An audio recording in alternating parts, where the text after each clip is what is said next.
जोली नामी शख्स रहता था। इसका एक पड़ोसी था जिसका नाम सिरकाब था।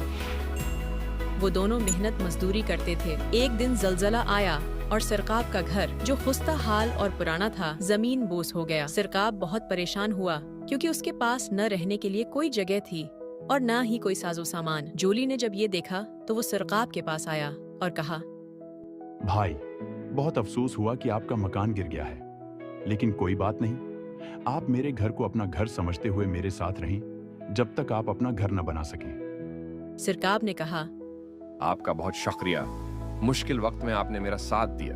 दोनों एक साथ हंसी खुशी रहने लगे। काफी वक्त गुजर गया। जोली सिरकाब का इस वजह से ज्यादा ख्याल रखता था कि उसके पास घर नहीं था और वो उसका मेहमान था। एक दिन जोली बीमार हो गया और दिन ब दिन उसकी तबीयत ज्यादा खराब होने लगी, जिससे उसकी आंखों की बीनाई भी चली गई। सिरकाब को लालच ने घेर लिया कि अब तो उसके मजे हो गए, उसे मकान बनाने की भी जरूरत नहीं रही। वो जोली के मरने का इंतजार करने लगा। लेकिन कुछ दिन मजीद गुजर गए तो उसने एक नई चाल सोची कि जोली तो अब ठीक नहीं होगा, बेहतर है कि वो उससे जान छुड़ा ले। उसने जोली से कहा, मैं तुम्हें उस हालत में नहीं देख सकता। मैं तुम्हें तबीब के पास इलाज के लिए लेकर जाता हूँ। उसने जोली को उठाया और करीब के एक जंगल में एक चट्टान के अंदर है एक गार में फेंक दिया। जब जोली को होश आया तो उसने अपने आप को एक गार में पाया। उसे बेहद दुख हुआ कि जिस दोस्त के पास रहने के लिए घर नहीं था, उसको अपना घर दिया और रहने के लिए साजो सामान दिया। आज इस दोस्त ने मुझे अपने घर से ऐसी हालत में निकाला जब मुझे कुछ दिखाई भी नहीं देता। उसने अपने अल्लाह से सच्चे दिल से दुआ की, या अल्लाह, तो ही बीमार करने वाला और तो ही सेहत देने वाला है, तो मेरे हाल पर रहम फरमा। रात को उस चट्टान पर 3 दोस्त इकट्ठे बैठकर महफिल सजाते थे। इन दोस्तों में रेच, शेर और लोमड़ी थे। उस रात जब ये महफिल शुरू हुई तो लोमड़ी ने शेर से कहा, मामू, जिस दिन आपको शिकार ना मिले तो क्या करते हैं? शेर ने जवाब दिया, जिस चट्टान के ऊपर बैठे हैं उसके सामने एक पानी का चश्मा है। मैं रोजाना सुबह सवेरे उस पानी को खूब पीता हूँ और साथ साथ हाथ मुंह धो लेता हूँ। उसकी वजह से मुझे पूरा दिन भूख नहीं लगती। उस पानी से अगर कोई बीमार गसल करे तो वो ठीक हो जाता है, और अगर कोई नाबीना मुंह धो ले तो उसकी आंखों की बिनाई वापस आ जाती है। शेर ने अपनी बात खत्म की तो रीछ बोला, तुम्हें मैं एक और काम की बात बताता हूँ। लोमड़ी ने जवाब दिया, बानू जी, जरूर बताएं।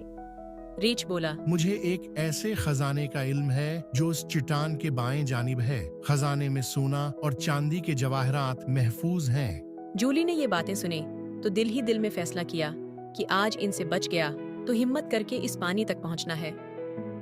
लोमड़ी ने जब शेर और रीछ की बातें सुने तो हंस कर कहा, आपका बहुत शुक्रिया जनाब, आपने बहुत काम की बातें बताई हैं। इस तरह रात गुजर गई और वो तीनों दोस्त चले गए।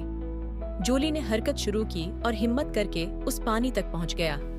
उसने पानी में हाथ डाला और पानी को अपनी आंखों पर डाला तो उसकी बिनाई वापस आ गई। उसने गुस्ल किया तो तंदुरुस्त हो गया। अब उसने करीब में एक बकरियां चराने वाला देखा और उसकी मदद से वो खजाना भी ढूंढ लिया और लेकर घर पहुंचा तो सिरकाब सख्त परेशान हुआ। सिरकाब ने जोली से कहा, ये क्या हुआ जनाब? आपने ये सब कुछ कैसे हासिल किया? आप सेहत याब हो गए और खजाना भी ले आए।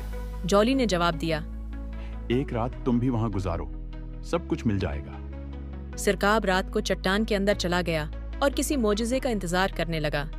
तीनों दोस्त चट्टान पर पहुंच गए और हस्बे मामूल बातचीत शुरू हुई। लोमड़ी ने शेर से कहा, मामू, आज का दिन कैसा गुजरा?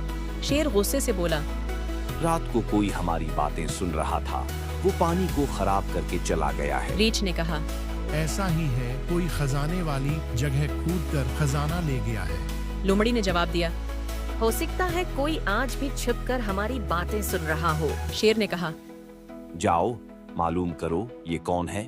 लोमड़ी चट्टान के अंदर चली गई और देखा कि एक कोने में एक आदमी मौजूद है। लोमड़ी ने चलाना शुरू कर दिया। मामू, जल्दी करो, हमें वो मिल गया जिसकी तलाश थी। शेर और रीछ ने लोमड़ी की आवाज सुनकर फौरन चट्टान के अंदर चले गए और सिरकाब को चीर फाड़ कर अपनी खुराक बना लिया। इखलाकी सबक: किसी की मजबूरी से नाजायज फायदा मत उठाओ।